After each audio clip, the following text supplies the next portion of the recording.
It's the Bush League Mud Show. It's the Bush League Mud Show. Let's go. Are you ready? Make some noise! Yo, hey. Switch it up a little bit. What is going on? It is another edition of the Bush League Mud Show. Slade. PJ. Coming at you on the heels, recording to you in the wee early hours of November 4th. This is your AEW Dynamite episode review for November 3rd. They came at you from Independence, Missouri. This was a Dynamite that... we were trying to figure out how they were going to build off of last week. I wasn't the most impressed with last week's Dynamite, thanks to the whole Ghostbusters Stay Puffed main event that we got towards the end there, the cosplay dress up for Halloween. But I told you I was with the dumb shit. I had no problems with it. It was whatever. It was Halloween. It was a theme. But this week it was going to be anticipated for a much different reason on 24 hours notice after the news had, I don't want to say leaked. I mean, they put it out there. Jon Moxley included that he's going to be entering alcohol rehab treatment. And so this puts a little dagger into some plans that AEW probably wanted to do going forward that is surrounding that Eliminator tournament. Yes. And also probably to an extent also down the road would have had an impact on maybe an angle that I kind of talked about of maybe Moxley and Kingston versus Punk and Danielson in some tag team action while we get that whole singles championship and now the TNT title picture kind of cleared up a little bit. Just something to give those guys, giving those guys something to do. But with Moxley gone, you could feel some absence and you could tell that there was some changes that were made on his account in this Dynamite. They did this from Independence, Missouri. The first 5 seconds of the show, you could tell all of a sudden we changed shit up real quick. Yeah. And I really didn't think that it was all that necessary unless there was thoughts of maybe potentially somehow getting Moxley back high in the title picture once again, which I feel like for now, I'm okay with him taking a break. He's still over. He doesn't need that title. But anyways, we'll run down everything for you. Again, it was Independence, Missouri is where this Dynamite was. This was built around some matches that we really didn't even kind of know until last second what's going to go down. We got Cody Rhodes that was going to be battling Andrade El Idolo. We were going to get the Inner Circle that was actually going to be able to the America Top Team. They were going to reveal who's going to face who at Full Gear. And then we were also going to get an opening round bout for the TBS women's title of Anna Jay versus Jamie Hayter. We got into this immediately, and they brought out their world champ, Kenny Omega. And then that's when you found out there's a change at the pay-per-view. And this Eliminator tournament means shit. So they've switched it. Basically. Yeah, they put Omega out there, and I feel even with the acquisitions that they've made, if you want people, new viewers that you're trying to attract to the product, if you want them to take Kenny Omega seriously and not be so caught up in Danielson and Punk and now Adam Cole, some of the former Vince guys that have come over, I think you got to feature Omega more. And the absence of Don Callis has been felt for several plus weeks. He came out first, and he comes out not with Don Callis. He comes out with Michael Nakazawa. Yes. And I thought we were going to get a little serious, Omega. And we did. We did for a little bit. And I do agree with getting your champion out there. I'm absolutely on track with you on that. You got to feature him, especially with some of these newer viewers. Yeah, you got to get him out there. My whole problem was all of a sudden, some of the production and all of a sudden, surprise, we're changing this tournament and everything up that's going to deal with this champion. And instead of having the champion and the challenger set up the match, we're just going to spoil that fucking thing for you before he hits the ring. They spoiled it during his entrance when Excalibur had to go on and say, at Full Gear, it's now going to be Hangman Page against Kenny Omega. No, we were all led to believe the winner of the tournament was going to face Omega at this. And within the entrance, I think a lot of people then were like, what? Yeah. So, that's how big the plans shifted with the Moxley news. Yeah, we got Omega quickly in action in the first match. He was going to be taking on 5 of the Dark Order. And this match, it started off quick. We got a quick shotgun drop kick out of Kenny Omega, who got pretty aggressive in this match. Of course, we had the Kenny No Balls chants from the crowd. The brawl ended up getting on the outside. And we had Five, who kept the momentum back into the ring. He hit a diving crossbody. And then he went up top and then got a near fall out of it. He climbed up top once more, went for a frog splash. Omega was able to counter that by getting his knees up. He hit the D-Lo Sky High for a 2 count, and then Omega, he underhooked Five of the Dark Order, who went dead on him in that match. He jabbed Omega. He wasn't able to avoid a V-trigger, and we got a cocky pin out of Omega for a 2 count, but then he hit 2 straight V-triggers against the ropes. We got a 1, 2, 3, and then he got on the mic and had Nakazawa hand him a chair, and he was going to take Five out for good, planned on injuring him. That was when we heard Hangman's music hit, and out came the now #1 contender for Omega's world title. Five was able to distract Omega. He grabbed the chair as Omega is distracted. Paige goes for one of the buckshot lariats, but Omega was smart enough to evade and leave the ring, and we show Paige looking strong. He grabbed the mic and held up Omega's title and told Kenny he's got 10 days to hold on to it. Yeah. I mean, it was a solid segment. It was refreshing that this match didn't go 20 minutes to start off the show. I wish they made the V-trigger mean something. Yeah. I still think that Five got a little bit too much offense in this match way against too much. the champion. Yes. Way too much. And, yeah, it took 2 V-triggers to take him out. No, we've got to make that mean something a little bit more. Give the champ a little respect. But, yeah, him and the Hangman, the interaction to set it up. Okay, well, that's the direction now. I'm in for it. Domino effect after this, it gets revealed that Jon Moxley's replacement for the World Title Eliminator Tournament will be Miro. And instead of Moxley versus Orange Cassidy, we were going to get Miro in the main event versus Orange Cassidy later on that night. And I'm actually pretty cool with that match because it's true babyface and heel. I don't know if I really would have been too excited about a babyface Moxley Cassidy match, but you're drinking the Kool-Aid.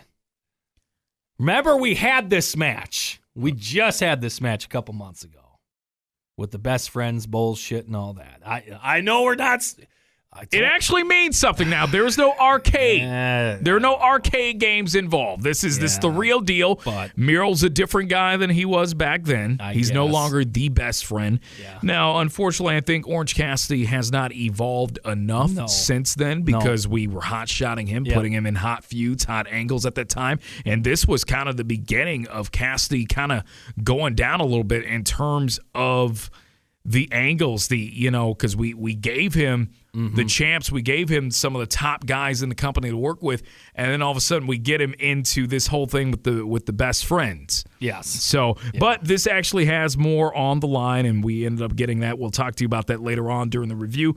We cut to Malachi Black, who reminds Cody that Marcus wasn't the only one to betray Julius Caesar. Oh, I thought Marcus Bagwell. Marcus Bagwell wasn't the only one to go against Scotty Riggs. I don't know. I mean, when he went into that, I'm just like, oh, okay, I'm phased out. After that, we got CM Punk. He came out to a massive reaction, and I just knew that within the first half an hour we were going to get a CM Punk appearance. They've really been milking this cow to the max in terms of CM Punk. He got the reaction that you would expect him to. So the crowd, at least live crowds, doesn't matter what we think at home in terms of if we think we're seeing a little bit too much CM Punk, the live crowds, they still put it over very well. Yes. And he talks about he's not particularly in the best mood. He wanted to have a serious talk for a couple of minutes. And he said there were 2 people that couldn't be there in attendance that night. And one actually had a legitimate reason, and that was, of course, Jon Moxley, that he freed that up, that allowed the crowd to chant Jon Moxley. And he said that he didn't want anyone criticizing Moxley, said he was damn proud of him to take the responsibility of checking himself into rehab. But then he said the other person who wasn't there was Eddie Kingston, who he was embarrassed for based on last Friday at Rampage after he had gotten put to sleep by Bryan Danielson. And then we get the crowd who is urging Punk to fight him. And, of course, Eddie isn't there, to speak his piece. And the fans then start to talk about Full Gear. We get some Full Gear chants in there. Punk said that he wants to see Eddie in St. Louis before this, and says that he was going to get himself into the Eliminator tournament, but he wanted to settle business with Kingston first, and said that he will be seeing him on Friday on Rampage. So, boy, again, we're milking CM Punk. We saw him on Dynamite. You're going to see him again Friday on Rampage. So he didn't have to leave the building last night. He stayed there for the taping. So there you go. Well, is this going to be a match or just a meeting? Because I am in if this is the pay-per-view match, because the mic work of both of these guys, let's not have them touch. We had the little brief blow-up backstage. I think it's unfortunate that you're only going to get at the most a couple of weeks of promos out of these guys. It sucks I would love that for this way, to drag on for a good month. But I hope they're not hitting the ring and facing each other on Rampage. I hope that's not a Rampage match. I'm sure this will be a meeting. This will be a back and forth, little jaw jacking. I hope that's what it is, and that'll tease the obvious that we'll get a Punk Kingston match. We get to Miro. We get a backstage segment with Miro, who once again is praying to his God. He asked if his God is trying to help him or anger him with this tournament spot. He said that in this tournament, his God needs to prove himself to him. So Miro is the arbiter in this situation. He trumps over God in this. He said he needs to prove himself to his wife, and then he'll forgive his God. So this is just a Lana shout out there. Yeah, this is just yeah. Have you seen Lana's new look lately, though? No, I have not. She's actually kind of changed up a little bit. Go on Google and check that out whenever you get a chance. We get a backstage segment with the Super Click, who's with Alex Marvez. They get interrupted, though, by Christian Cage and Luchasaurus. This turns into a full-out brawl into the arena from the back. And then out of nowhere, Jungle Boy, he appears. He dives into the big group of the Super Click. Cage hits Matt Jackson on the stage with a spear, and then he goes for a kill switch. Nick is able to save his brother with a super kick. Adam Cole crawls down the entryway. Yes. Luchasaurus has a hold of the Bucks. And then we get Jungle Boy, who hits a Hurricane Rana to one of the Bucks before Luchasaurus slammed the other on top of Adam Cole. They lock Cole down on the stage. Cage hits a con chair to Cole on the stage, and we get Cole twitching afterwards. Why couldn't it have been one of the Jackson brothers? Why Adam Cole taking the punishment? And they are making. And who called this play, by the way? I mean, you would have seriously thought that Cage and the Jungle Express were the fucking heels in this. You would have. You absolutely would have thought. And we've already had this match. We've had this weeks ago. Now we're going to the pay-per-view with this again. Is that our match? And Adam Cole, man, I don't know. I know. Hottest free agent on the block 6 weeks ago. Yeah, exactly. He was. He hit it. It may have been a mistake with him premiering with Bryan. They probably should have let one of them spaced out. I think they pigeonholed themselves, and here they are, and now they're trying to figure out what to do with Cole, and he is getting lost in the shuffle, unfortunately. He should be in the damn Eliminator. He should be in the tournament. He should be away from the Bucks. I think eventually the long-term plan is for Cole to become the babyface and split away. But I don't want Cole babyface. I want Cole heel. That's the thing. He was a fantastic heel at NXT and wherever he's gone, and I want the heel Cole. I don't think this crowd is going to want to boo Cole, though. That's the problem. We see this issue with his girlfriend, with Britt Baker. Yeah, they're not going to want to boo Cole. Yeah, I guess, but still, I'm just saying, just break him away from the damn heart. From are we down the road? Them. Are we going to get a power couple tag team match? Are we going to get a Cole and Baker versus Cody and Brandy? Oh, do you see that going down? Oh my down God, the road? I hope not. Oh, that would be embarrassing if they had the Rhodes would probably get nuclear heat if they had the job for them. Nuclear heat in that feud. Oh yeah, there's no coming back from that. That would just be Shaq J 2.0. The Forbidden Door, what it allows AEW to broadcast other people's titles being defended on live TV. We got a AAA Tag Team Championship match. We got... By the way, these belts look like trash. They look like straight like a burlap sack titles. I think they look trash. I'm sorry. You wouldn't be a belt collector of one of these. No, you I wouldn't. I'm good, but I saw that and I'm like, if you found one at the flea market, you wouldn't, on the down, on the low, you wouldn't purchase it and hang it up in. No, I wouldn't. Okay. I'm not at all. These things are ugly. Okay. Well, we got the champs, the current AAA champs of FTR. They come down with Tully Blanchard. They are defending their titles against the former Kalisto, Samuray Del Sol. We got another Del Sol, Fuego Del Sol. Yeah, see, we got too many Del Sols now. We got too many pages. We got cages. Del Sols. One of AAA's top stars, Aerostar, he's tag teaming with. They take on the champs of FTR. This match, we get off with Kalisto kicking it off with Cash Wheeler. These guys are familiar, if not in the ring, then at least personally with their time in New York. We get some head scissors to the opponents of FTR. They both bail out of the ring. We get back in the ring. Aerostar hits a somersault in the ring before Dax is able to flip him off and corners him with some European uppercuts, after which Aerostar hit a pretty nice-looking twisting splash to FTR. We got a part in this match, though, where I can't remember if it was the former Kalisto or if it was Aerostar. They hit the top ropes to dive on the outside. It was a nasty spring off the ropes. He didn't get enough air, and he flopped off quickly, and they weren't able to catch him in time. He kind of it was one of those tight, yeah. But it looked pretty scary. And Jim Ross even called that on commentary. He talked about how risky that was. But anyways, they get the upper hand eventually. They fly on the both Dax and Cash the outside. Aerostar then went for a double Rana to FTR, but then they were able to powerbomb him. Got a 2 count after all that. And then we got a picture-in-picture. And Aerostar then hit a springboard splash, got a near fall out of that. The former Kalisto Del Sol, he went for a move on Dax, but then he got caught with a brain buster, and then Aerostar got Cash in a rolling pin attempt, but then Cash was able to reverse, held the ropes, grabbed the tights, got the 1, 2, 3, and still your AAA champs, FTR. I guess keep it on them. They must have a pay-per-view coming up, I would imagine, and that's why they have it. But again, you're not going to get – I like how they feature the other talents of companies, but then they never really give them a plug of when the pay-per-view is coming up on AEW TV. You have to find that out somewhere else. They always did this with TNA, and they're doing it with AAA too. You don't find out, Omega is facing Andrade this week. They never mentioned that on AEW. So the forbidden door is open, but not open to promoting your stars on their TV. We got a segment in the back. Tony Schiavone, who is presenting Hikaru Shida with her 50th win trophy. Oh, God.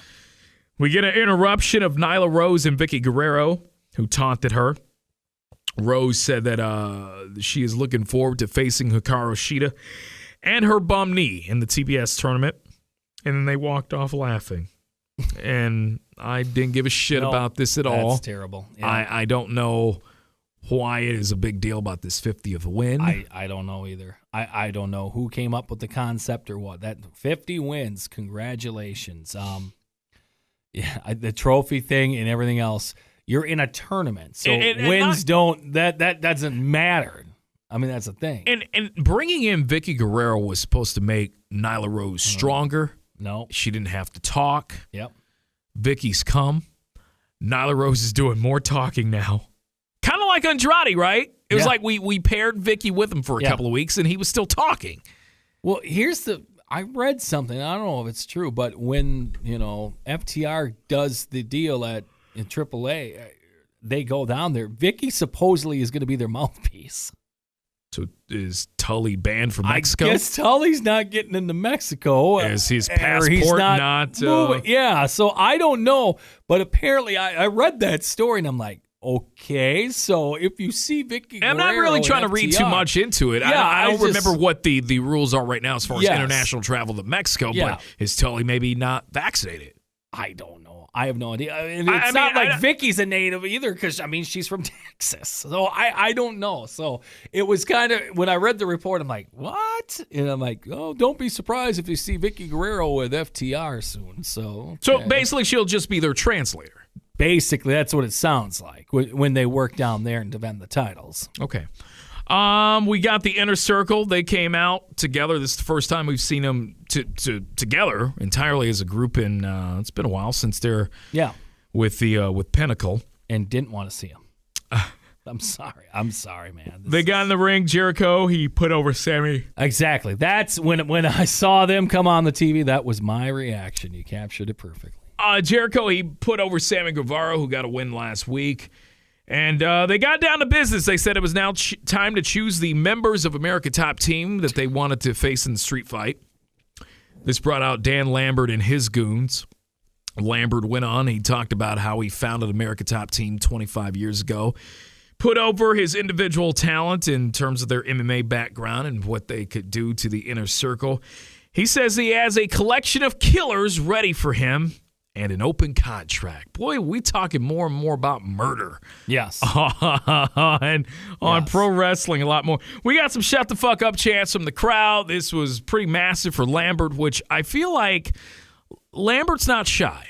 He's not afraid to get on the mic and talk, but I feel like for every week that we allow him to talk, it's another week that I don't need to hear from Dan Lambert. Yeah, he's getting a little exposed. In a way. And I don't mean, I don't know what it is. I mean, I've heard a little bit of criticism, and I don't think I don't think it really warrants. I think Dan Lambert's probably one of the best talkers they got in the fucking company. Yeah. But it's just kind of like, I think they give him a little bit too much mic time because of that. But anyways, he introduced all of his members for the choosing for the Inner Circle. And the Inner Circle, they decided that they were going to choose Junior Dos Santos and Andrade Orlovsky. So these two were chosen. Then we get Paige Vanzant. Yes. Who wants to take on all 5 of them by herself. Jericho says that joke writes itself. Maybe she can put it on her OnlyFans page, which got a pop from the crowd. Ortiz then called her a bitch in Spanish. And they decide to choose Dan Lambert instead. So we're going to get Dos Santos, Orlovsky, and Dan Lambert in the street fight versus the Inner Circle. This whole thing was just... Okay, if you're them, why would you pick the 2 biggest damn guys on their team anyways? Why wouldn't you go Lambert, Vanzant, and Vanzant's husband? Well, I'm just saying, why the hell would you pick Dos Santos? The first guy they picked was Dos Santos. I'm like, okay, if you want to win this, the Inner pick Circle, the smallest fucking guys. To be fair, they have a neutralizer. They have an MMA guy themselves in Lambert Hager. Mentioned that too. Chris Jericho has slayed some of the biggest dragons ever in pro wrestling. So what's Dos Santos or Orlovsky? They're not going to pick the gal. They're not going to pick Paige. Why not? And we definitely don't want to see the Inner Circle going at it with Paige and Sky. I don't know. This whole thing was just strange. It was just like, okay, if you're going to pick a fight, you're trying to win. You have the advantage. In any other sport, you take the advantage, and you don't pick the 2 biggest damn guys on their team. Well, to me, that's why it's just set up, and I'm like, this is just so set up stupid. To me, we're just constantly doing these 5-on-5 group battles with the Inner Circle, and what it just does for me is just wants to take a break from the Inner Circle more and more. Yeah. I think when they're together collectively as a group, we take away the fact that Sammy Guevara is the TNT champ. Yeah, he's involved in this. He should be the breakout star of the damn group. Yeah. Yes. And Santana and Ortiz, they got to take it even more seriously as a tag team. Mm-hmm. I thought their battle, their feud with FTR, unfortunately, because of the injury, it couldn't go as far as I think it could have, but people got to see the spotlight shined on, I think, new viewers who maybe weren't not, because we weren't really seeing Santana and Ortiz as a tag team in too many matches. No, we weren't. Very rare. Yeah. So when we actually did, you probably had some new viewers that said, okay, I like these Santana and Ortiz guys. They're likable dudes. Yep. But when they're together collectively, I think it just takes away from those guys evolving. The whole point of this faction is for everyone to eventually, like every now and then, I'm cool with them getting together for maybe something like this, but I just think coming off the Pinnacle angle, it's a little too soon for another 5-on-5, group-on-group type of feud. And well, let's just look at it this way. The whole thing of the faction is for Jericho not to work singles and to him go to the ring, sing Judas, cut promos, and that's all he's got to do. It doesn't help anyone else but Jericho. Let's just be honest about it. That's what it is. Hopefully, this street fight will be the end-all, be-all. No, this is the beginning. And we won't have another best of 3 where they lose 2 to America Top Team, and then they win the last one, and then the feud's over. We won the feud. Yeah. But you didn't, because you lost the first 2, like they did to the Pinnacle. Anyways, we get a backstage segment. We get Matt Sydal, who is with Lee Moriarty and Dante Martin and Leo Rush, which they were quick to drop that whole financial business insider thing or whatever with Leo Rush. Sydal, he congratulated Dante Martin on his Rampage win, and then he challenged Leo Rush and Dante Martin to a tag match as he partners with Lee. Leo accepted, so looks like that will be a tag match we'll be seeing on Rampage, maybe on Friday. Sounds I don't know like how that's been advertised. I didn't see anything. I tried to look into this at the time we were getting ready to record, so I don't know if this is going to be officially a Dynamite match for next week or a Rampage match for this Friday. Not going to move the needle anyway. It's not. What happened to Leo Rush retiring? I don't know. It lasted 6 weeks. His check stopped coming, and oh shit. After all of this, we get into a match. Was our third match of the night. Yes. Which is strange. Talk about AEW. New York about please more wrestling, less skits. Well, there was a lot of talking in this show too. Yeah, a lot of talking, a lot of skits. Mm-hmm. At least you could say some of them did involve violence, even though they weren't sanctioned matches. Yeah, old Tony McMahon here is at it. I mean, a lot of this represented New York. I know they want to say they're not, but like you said, this was the third match, and we had the top of the hour with the Inner Circle in the ring. So basically, we only had 2 matches in the first hour, which is strange for Dynamite. Usually you have pretty good action. It honestly, even though you knew that it wasn't a go-home show, it felt more like a go-home show for the pay-per-view because of the promo action and the back and forth that we had. Mm-hmm. We didn't get it. I mean, we got 5 matches out of it. I mean, but you wouldn't have been able to tell. There was a lot of talking in this show. Yeah. AEW TBS Women's Title Tournament Round 1 match. You get Jamie Hayter versus Anna Jay. Why is Anna Jay still coming out to the Dark Order music when she's a singles competitor? Well, she's still in it, right? I mean, when was the last time you saw her rolling with the Dark Order? She was TV? In one of the skits when they were trying to break up in Rochester. I believe that was the last time I saw her in there. What was that, 3 weeks ago, 4 weeks ago? Probably a month and a half. Yes. I just feel like when she's by herself, we need to already have some music for her. Well, remember, she was a magician, so that music disappeared. And then she went to the Dark Order. So we have nothing. We have nothing. Here's the thing. I tell you all the time, I can get with the dumb shit. I'm actually very intrigued and interested of where they would have gone with the magician game. There was 1 week.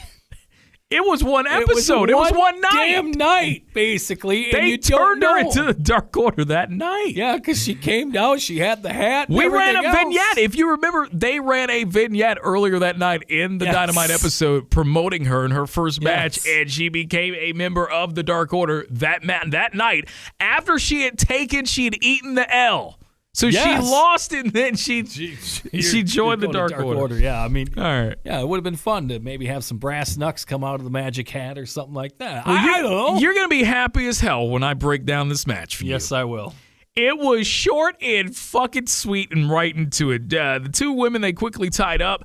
This match, it got out to the outside pretty quick. We went to a commercial break, got back from the break. Anna Jay, she hit a DDT to Hayter, got a 2 count out of it. She went for the Queen Slayer. Both Britt Baker and Rebel, who accompanied Jamie Hayter down the ringside, they start interfering in the match. That allowed Jamie Hayter to take advantage of the distraction, hit her signature lariat for the 1-2-3. Boom! Match over. Yeah, quick. Jamie Hayter moving on the tournament. But we had to have a Tay Conte run in. Of course we did. We had to. I mean, here's the thing. I feel like that should be the new thing on the internet. Whenever there is some ruckus going on, we have to cut to Tay Conti running out to save someone. Yes. She is the run out and save gal. She is the queen of that. And note to production truck. Which makes me wonder if that's done on purpose. Yeah, zoom out when Conti runs in and starts throwing punches on Britt Baker. That was pretty bad when Baker was on the ground and she started throwing punches and she was hitting her fist. So it was brutal. Zoom out. It was brutal. Eventually, the numbers game, it came into play as they attacked Tay Conti as well, who was coming down to try to save her friend Anna Jay. Britt went for a curb stomp on her with the women's title until Thunder Rosa then ran in to even up the odds. Welcome back. So there you go program. with that. Yeah. Afterwards, we got a segment with Jade Cargill, who's with Mark Sterling, who says that when she wins the TBS women's title, she's going to change the meaning of TBS to That Bitch Show. Oh, I was going to say That Bitch Station, but I guess That Bitch Show. Okay. We'll see how TBS likes that. Yeah. Well, they've done and they've said worse. Yeah, I guess. On the program. Yeah. We got MJF who showed up, and he talked about him and Darby Allin being top guys. He said that they both have it, that it factor. And he said that they had it before Dynamite ever existed, but yet they boo him and they cheer for Darby. Why is that? He says that this bothers him. He loses sleep over this at night. And then it hit him. Of course the fans hate him because he is a symbol of everyone that they hate in life and that they wish to be, and that Darby's a misfit just like them.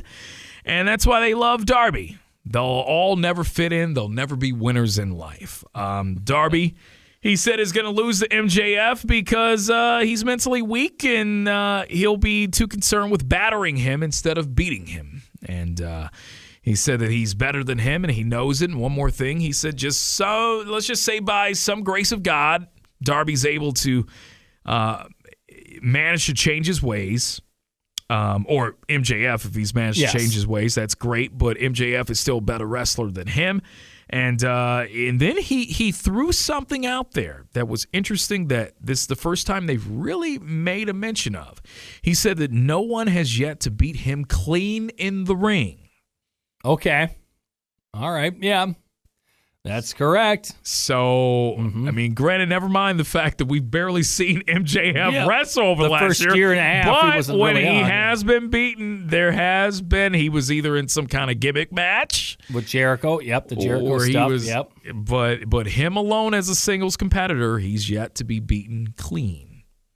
So this is maybe the tell of a storyline, maybe a fuck finish coming up at Full Gear that will allow us. This is actually, I'm going to tell you, out of everything they're doing right now in AEW, this is the most exciting thing for me that I'm enjoying because it's fresh. It's even though they both came from MLW and from other promotions, they're still homegrown guys, and it's a true heel who's universally hated by fans, and a babyface who's universally loved by the fans. This is about his old school, classic, just refreshing, what's old is new again type of old school kind of shit between these two. We got Darby who fired back at MJF, and we got a battle on the outside at ringside, and then we got eventually Darby running full head of steam at MJF and just fucking nailed him over the rail. I mean, he laid his shit in good, and I applaud MJF for also taking it as well. But, the one thing about Darby, Darby, he don't work light. No. For a little guy, he does not work light. You're going to be getting something from him. So, I mean, I was happy with this segment. And then we had some and the weird things going on to Wardlow or what was taking him off the stage. So, I mean, it was just like, what? We had that going on. But I was happy with the fight, and now hopefully that's it. That was a good build right there. Let's build it to the pay-per-view. I don't need to see anything else. That was fantastic tonight. Let's just rest on that. And I am ready for Full Gear for these two now. Let's not ruin it next week. We got our next match, which is Cody Rhodes versus Andrade. And this match started off with Andrade slapping the shit out of Cody. They duked it out. Andrade seemed to have had Cody scouted out before this match. He showed some quickness on the apron. The fight spilled to the outside. We got a commercial break. We come back from it. We got some repeated lariats and some offense from Cody. Anytime he got the upper hand in this match, they booed his ass. They did. I think we're even at the point, if he turned heel, they would still boo. They'd still boo because it's like the Roman Reigns effect to him right now. it's the before the heel Roman Reigns. It's like you pushed it so much, and now with the reality show, and we saw some of that going on, and we saw angles were being forced upon us on Dynamite for the reality show. Yeah, even if he turns heel right now, I think the best thing for him is to do this program, finish up, and maybe take a couple more months off, and maybe 6 months, and come back a little bit later and threaten to retire again before the filming of the next season. Don't do that shit. Just take the time off this time. Got some lariats from Cody. Got more big boos yet again. He went for the crossroads. Andrade was able to counter that. He hit a three amigos, with the third being in the corner. And then Andrade took advantage, hit some double knees in the corner, got a 2 count out of that, and then he went for a moonsault. Cody was able to move out of the way, and then the two start duking it out again. We got a flip-flop and a fly from Rhodes, and that actually got somewhat of a pop. We got a high boot then from Andrade, and then he locked in a figure 4, which prompted some woo chants from the crowd. Mm-hmm. That was a big pop. Arn Anderson, he took out Jose on the outside as Cody was getting ready to dive on Andrade. FTR. This is what confused me. FTR then comes running in. I don't know what FTR's beef is. Well, they tried on the commentary to say there was some financial deal struck in the back while FTR was down to help out Andrade. But we never saw that. They never showed it, but on commentary they tried to put that over like, oh, there was some financial dealings. It's like, no, there wasn't. We're just ghostwriting shit as we go that's along. What it was. Yeah, it was like, what the hell are you talking about? FTR, they come out from under the ring. They hit Cody with their AAA belts, and then Andrade, he hit his elevated DDT in the ring for the win, and Andrade to a pop. Yes, to a pop. So Andrade El Idolo defeating Cody Rhodes. Post-match, FTR, they hold up Cody, and Andrade boots him down. We get Arn and Tully. Yes. They stare down before the Lucha Brothers. They come in to attack FTR. Ray Phoenix and Penta, they go to finish Dax before Cash is able to pull his partner to safety. And so there you go with that segment. I felt that you could have done the Phoenix and Penta. Were they not at the building at the time that FTR had their match earlier in the night? Yes, because I was wondering the same because thing. I just feel like you didn't need to use Andrade and Cody, which I feel eventually you could have had that as a pay-per-view match. Probably, whatever way you want to build that. And I know you said you were not impressed with the match itself. No, not really. It really didn't do anything for you. And I think that, we had this match because this was Andrade that stuck his nose in the business of the, it was him and Malachi Black Rampage from a couple of weeks ago. But so they had to get this done and out of the way. But I just feel like with the FTR and Phoenix and Penta, they have nothing to do with what was going on in this ring. Well, we could have had Phoenix and Penta, have a stare down in the beginning of the show as FTR got rid of Del Sol and Aerostar. And this is maybe why Cody's getting the boom. Am I being too picky with this? You're not. It makes no sense. Confusing with FTR coming in and getting involved in this. They got nothing going on with Cody right now. And that's the thing. And that's what I think the problem was with Cody, too. He's overbooking shit. Because we couldn't even finish the Malachi Black thing, and all of a sudden Andrade comes in. And we got a short backstage segment out of Black. Yes. That was pre-recorded. And that was it. And now we have FTR joining the party to branch off of more. So basically, in about 3 weeks' time, we've branched off into almost 4 different directions dealing with a Cody storyline. And I think the people are just like, enough. This is just one-on-one. I don't even care about the Rhodes family. No. I think, God, we're off the Nightmare family shit, or the fucking QT stuff, but I'm just saying he's really overbooking his jumping shit street right to street, now. right? It's just finish one program at a time. That's what the people want. Yeah, we got John Silver. At least we know one match is going to be going down on Friday's Rampage. It's John Silver going at it against Adam Cole. Cole should win this match in 2 minutes for all the shit they put him through here the first 6 weeks. Yeah, he said it. He's not going to be facing Adam Cole. He's facing Budge. And he said this Friday he's going to kick some Budge ass. So that was just something to kind of just tease to you for Rampage. We got Bryan Danielson who came down for commentary for the main event. Why? Because, well, this has a little something to do with him. It is the AEW World Title Eliminator Tournament. Semi-final match, winner taking on Danielson in the finals, and that match is Orange Cassidy versus Miro, replacing Jon Moxley. Now, did they mount out? Is this now match going to take place at Full Gear? Or is this going to take place before? Is it going to be on the pay-per-view now? Or this has got to be your pay-per-view finals match. I would have to think that this is always, I believe, going to be your pay-per-view finals match. I thought the final was going to be the winner of this tournament takes on Omega at Full Gear. That's what I was led the impression to be.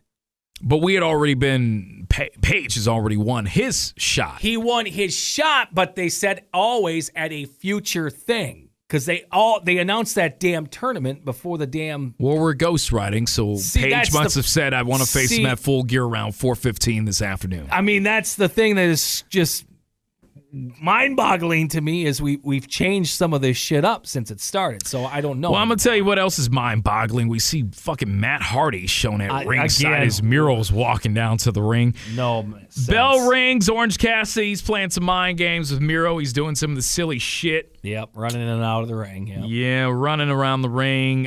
Finally, Miro's able to belly him back into at ringside. We went to a break. We come back from the break.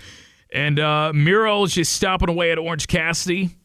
And the focus here on the match, they did a pretty good job of at least focusing on Cassidy's taped up ribs. They taped up pretty thick, pretty good.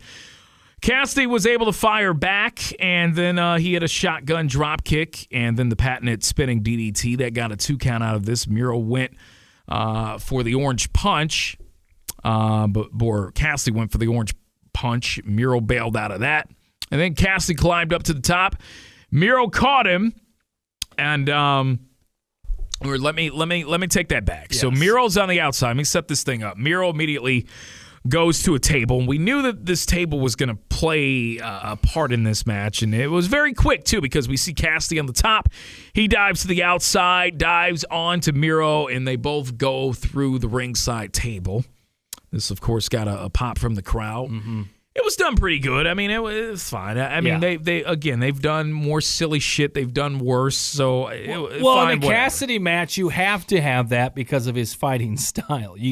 There's got to be some play before an object, even though it's probably against the rules of the match. It's got to be his equalizer. Yeah. Both guys are getting ready to be counted out. Miro, he just answered the 10 count at about 9.5. Orange then went for a orange punch. Miro caught him. And then we got Orange getting him with a beach break. 1-2 kick out of that. Cassidy then went for another orange punch. Miro flipped him.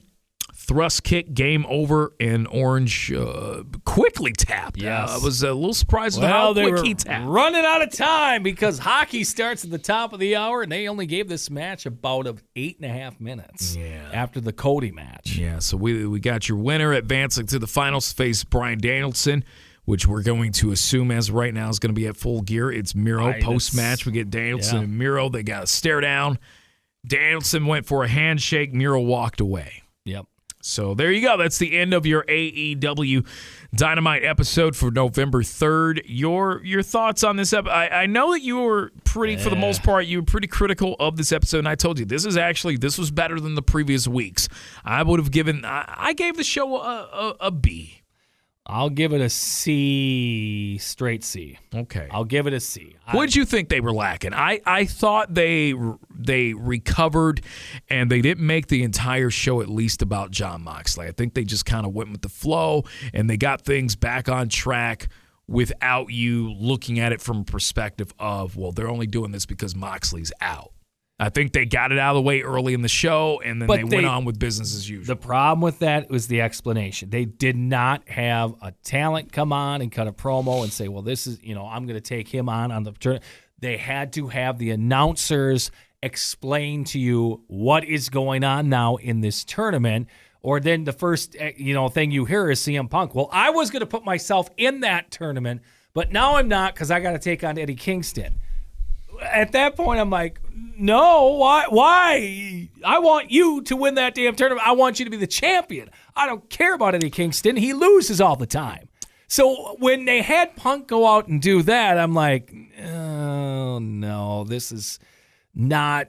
And Punk did great with the Moxley part of that promo. Fantastic. But then when they had him do the Kingston thing, and I'm looking forward to their verbal back and forth, but to that explanation of, well, I didn't want to put myself in the tournament because I got to deal with Eddie Kingston. It's just like, well, Eddie Kingston's gotten beaten by every damn person in a singles match on Dynamite ever since he debuted against Cody Rhodes. So I'm just, it's that part kind of bugged me. And then just like we said, that first hour, I think we only had like 2 matches. And for Dynamite, we're all about being in the ring, fast, quick pace, good matches.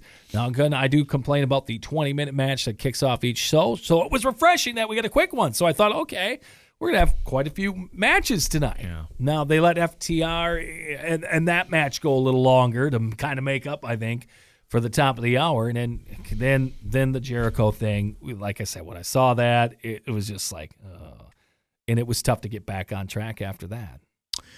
I got to say, and, we have our moments of being nitpicky about not just AEW, we give it to WWE.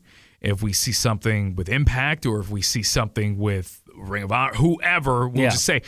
I think my biggest pet peeve right now with AEW is that we have too many gimmicks to decide number one contenders for the world title. Yes. If we're not doing casino battle royals, we're doing, tournaments. Battle royals, we're doing tournaments. Yeah. What happened to just booking people strong and booking them that way into the title picture and getting number one contenders? Because technically we have 2 tournaments now going on. With the women's tournament and now with the men's tournament. The women's tournament is getting way overshadowed. I just feel like, there's, and I don't know what the strategy, the philosophy is with Tony Khan in terms of why it's being booked this way, but just decided pecking order.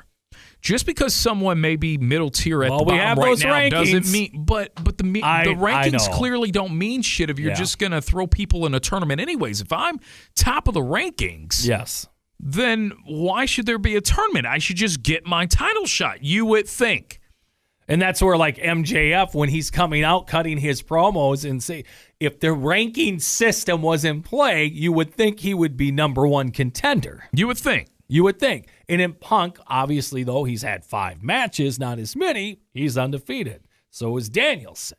So, I mean, if we had this ranking system, which they told us and sold us a bill of goods on when they first came out, was going to mean something, they've already thrown that out. If you haven't noticed that they have not shown why the have they not ever. Incorporated a BCS-type formula to their rankings? Where it's not just wins and losses, because clearly the wins and losses don't mean shit. But what is your interaction with the fans? How do the fans view you? There should kind of be a meter with that, some numbers with that. Yeah. There should be other factors that what's your merch say? What's your demo number when you're on? I think that would be fucking hilarious. Now that I would actually, Jericho would want to be the number one contender every week. The demo guy. Yeah. But I just feel too many gimmicks to decide a number one contender rather than just book a pecking order and just build that way. Just because you're booked at the middle tier or the bottom tier right now doesn't mean that you will never ever be the top. I think that's a part of what gets people behind, whether it be a babyface or a heel, when they get into a title picture. It's being a part of the journey, watching them evolve and move up the rankings. Well, the EVP screwed that up when he said, I will never challenge for the title again if I lose this match. So then all of a sudden you're like, no wonder why you can't cheer and boo for this guy, because Cody Rhodes said, he has nothing to work for. He has nothing to work for. So now he sets the example to the rest of the company, so you can't. I don't know. And we're showing him on his reality show backstage, making decisions. And I'm trying to pick on him, but when you have that example out there, well, he can never wrestle for the title ever again. Well, how the hell am I going to? And I don't know if they fight through that logic or what, because I thought, like we said, the rankings were supposed to mean something. They don't anymore.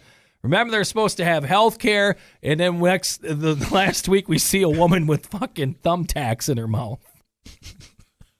I mean, there's some things they promised a lot of bill of goods, and I'm not, you don't think that they covered Abaddon's medical bill that she had to go in for? I hope they would. I hope they weren't. I hope those wrestlers were not sold a bill of goods on that. And I like I said, I have no facts whatsoever to say they're not. But I'm just saying. Would health insurance actually cover? No, because you would thumbtacks mention the claim representative on the phone. So how did this happen? And I have kids, so I know how this happens. When they break an arm or something, they interrogate your ass on how did this happen. They don't want to pay shit. You're going to work for this money. Yeah. So I could just see the claim representative. So what the hell happened is she's trying to talk. Well, I did a spot with thumbtacks in my mouth. You did a spot with thumbtacks in your mouth? Are you shitting me? I would actually love to hear that back and forth phone call with Abaddon and the claim adjuster. And she's got to be in gimmick too. Like she needs to have the paint on, but I want to hear her just talk like a regular person. And Mark Henry then's the translator. It's time for the main event. It's time to hang up the phone. Oh, boy. Well, there you go. AEW Dynamite. Let us know what you thought. Thumbs up or thumbs down, or give us a comment as well. We'll take those. We are all wrestling fans. We're all in this together. What did you think of the show for November 3rd as they were in Independence, Missouri? First Dynamite, as we, some changes involving Jon Moxley. So, Again, let us know what you think. Like and subscribe wherever you listen to your favorite podcast. Follow us, and we promise we'll follow back on social media at Bush League MS Pod. We will holler at you here in the next day or two for episode 27 with the Bush League Mud Show. Slade. PJ. All right.